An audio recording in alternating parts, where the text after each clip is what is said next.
আজকে চকলেট কেকের recipe share করব। কেকের বেস তৈরি, ক্রিম তৈরি, ডেকোরেশন সবকিছুই আজকের এই একটা ভিডিওতেই থাকবে। শেষ পর্যন্ত সাথে থাকার অনুরোধ রইল। প্রথমেই কেকের বেস রেডি করে নিচ্ছি, সেজন্য প্রথমেই একটা চালনি নিয়ে নিলাম। এই চালনির মধ্যে 3/4 কাপ ময়দা নিয়ে নিয়েছি। 2 টেবিল চামচ পরিমাণে দিয়ে দিচ্ছি কোকো পাউডার। এখানে তোমরা একটু ভালো ব্র্যান্ডের কোকো পাউডার ইউজ করার চেষ্টা করবে। কোকো পাউডারটা ভালো হলে কেকের বেসটাও ভালো হবে। 2 টেবিল চামচ পরিমাণে এখানে দিয়ে দিয়েছি গুঁড়া দুধ। 1 চা চামচ পরিমাণে বেকিং পাউডার দিয়ে দিলাম। হাফ চা চামচের চেয়েও কিছুটা কম বেকিং সোডা দিয়েছি। আর দিয়ে দিলাম 1 চিমটি পরিমাণে লবণ। এবার এই শুকনো উপকরণগুলোকে খুব ভালোভাবে চেলে নিতে হবে। বেশ কয়েকবার ভালোভাবে এই শুকনো উপকরণগুলো চেলে নিলে এর মধ্যে এয়ার ক্রিয়েট হবে, আর তার কারণেই কেকটা ফ্লাফি হবে। আমি এখানে টোটাল 4 বার এই শুকনো উপকরণগুলোকে চেলে নিয়েছি। এবার একটা মিক্সিং বোলের মধ্যে 4টা ডিমের সাদা অংশ নিয়ে নিয়েছি। সাদা অংশটাকে প্রথমে একটা বিটার দিয়ে বিট করে নিব। ইলেকট্রিক বিটারের মিডিয়াম স্পিডে আমি বিট করে নিচ্ছি। এরকম ফোমি একটা টেক্সচার চলে আসতে এর মধ্যে চিনি অ্যাড করতে হবে। আমি এখানে 3/4 কাপ চিনি নিয়ে নিয়েছি। সেটাকে আমি 3 থেকে 4 বারে এই ফোমের সাথে অ্যাড করে নিব। অল্প অল্প করে চিনি অ্যাড করব আর অল্প অল্প করে বিট করব। এভাবে বিট করতে করতে এরকম ফোমি টেক্সচার চলে আসবে। যখন ডিমের মেরাংটা একদম এরকম একটা টেক্সচারে চলে আসবে, তখন এর মধ্যে দিয়ে দিব সেই তুলে রাখা 4টা ডিমের 4টা কুসুম, সাথে দিয়ে দিব চকলেট এসেন্স। এবার ভালোভাবে এগুলোকে মিক্স করে নিব। ভালোভাবে মিক্স করা হয়ে গেলে 2 টেবিল স্পুন অয়েল নিয়ে নিয়েছি। এই মেরাঙের সাথে দিয়ে কিছুক্ষণ বিট করে নিব। 30 থেকে 40 সেকেন্ড বিট করে নিলেই এনাফ। বেশিক্ষণ বিট করলে তখন এই ডিমের ফোমটা নষ্ট হয়ে যেতে পারে। এবার এর মধ্যে চেলে রাখা শুকনো উপকরণগুলো আমি অল্প অল্প করে অ্যাড করে দিব। 3-4 বারে শুকনো উপকরণগুলো অ্যাড করে দিলে কেকের মিক্সচারটা সবচেয়ে বেশি সুন্দর হয়। আর এই মেশানোর ক্ষেত্রে কিন্তু কোনোভাবেই তাড়াহুড়া করা যাবে না। একদম আলতো হাতে এই মিক্সিংটা করে নিতে হবে। পুরো শুকনো উপকরণটা মিক্স করা হয়ে গেলে এরকম হয়ে যাবে কিছুটা। এখন আমি এটাকে একটা সাইডে রেখে আমার বেকিং ট্রেটা আমি প্রিপেয়ার করে নিচ্ছি। আমি এখানে বেশ বড় সাইজের একটা মোল্ড নিয়ে নিয়েছি, স্কোয়ার সাইজের মোল্ড। তার মধ্যে আমি লেখালেখির যে কাগজ আছে সেটা বিছিয়ে দিয়েছি, অল্প একটু তেল ব্রাশ করে নিয়েছি। এবার ওই ট্রের মধ্যেই আমি কেকের পুরো ব্যাটারটা ঢেলে দিব। একটু ট্যাপ করে দিচ্ছি যেন ভিতরে কোনো এয়ার বাবল থাকলে সেটা বেরিয়ে যায়। এবার আমি মাইক্রোওয়েভে দিয়ে এটাকে 11 মিনিটের মতন বেক করে নিব। তোমরা চাইলে এই বেকিংয়ের কাজটা চুলায়ও করে নিতে পারো, সেক্ষেত্রে আধা ঘন্টা থেকে 40-45 মিনিটের মতনও লাগতে পারে। এই তো আমার কেকটা হয়ে গিয়েছে, আমি নামিয়ে ঠান্ডা করে নিয়েছি। এখন সাইড থেকে কেটে আমি কেকটা মোল্ড আউট করে নিচ্ছি। দেখো কতটা ইজিলি আমার এই কেকটা মোল্ড আউট হয়ে গিয়েছে। আচ্ছা, এখানে কিন্তু আমি কেকের সাইডে কোনো বেকিং পেপার দিইনি, শুধুমাত্র নিচে দিয়েছিলাম।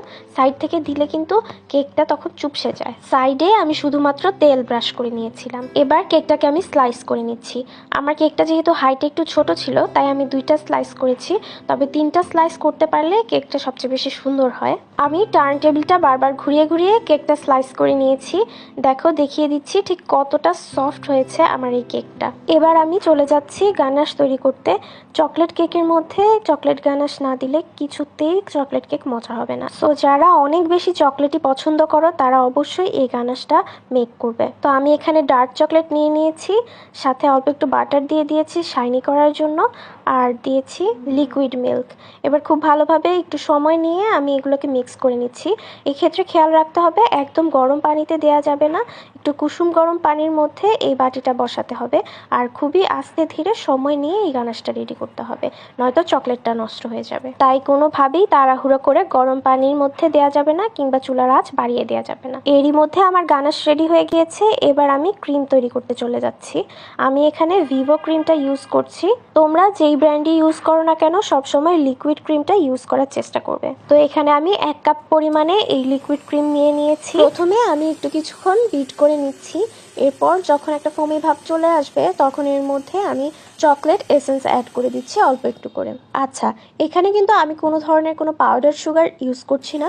আমার কাছে মনে হয় যে ক্রিমের মধ্যে বেশ ভালো পরিমাণে মিষ্টি থাকে, তো আমি এক্সট্রা করে আর কোনো চিনি অ্যাড করি না।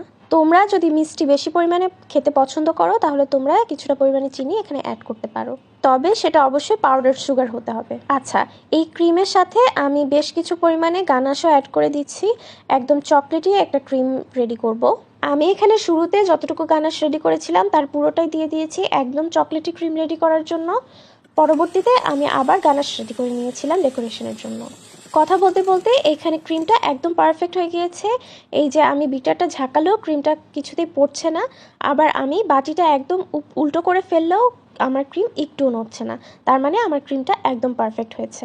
এবার আমি চলে যাচ্ছি ডেকোরেশনে। কেকের একটা স্লাইসের মধ্যে আমি প্রথমে সুগার সিরাপ দিয়ে দিচ্ছি। সুগার সিরাপের সাথে আমি একটু মিল্ক পাউডার অ্যাড করেছিলাম, এতে আমার কাছে মনে হয় ফ্লেভারটা বেশি ইনহ্যান্স হয়। তোমরা চাইলে স্কিপ করতে পারো।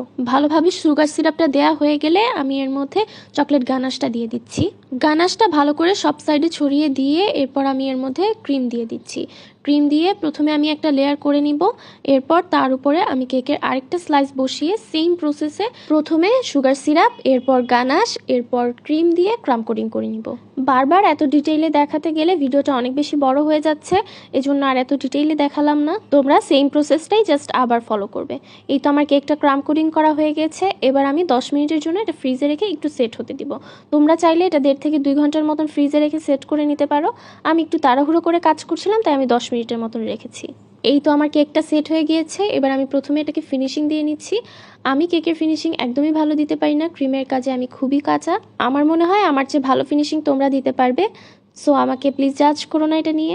দেন আমি সাইড দিয়ে একটু গানাশ দিয়ে দিচ্ছিলাম অ্যান্ড জাস্ট সিম্পল একটা ডিজাইন করে নিয়েছি। আমি জানি তোমরা আমার চেয়ে অনেক সুন্দর সুন্দর ডিজাইন করতে পারবে।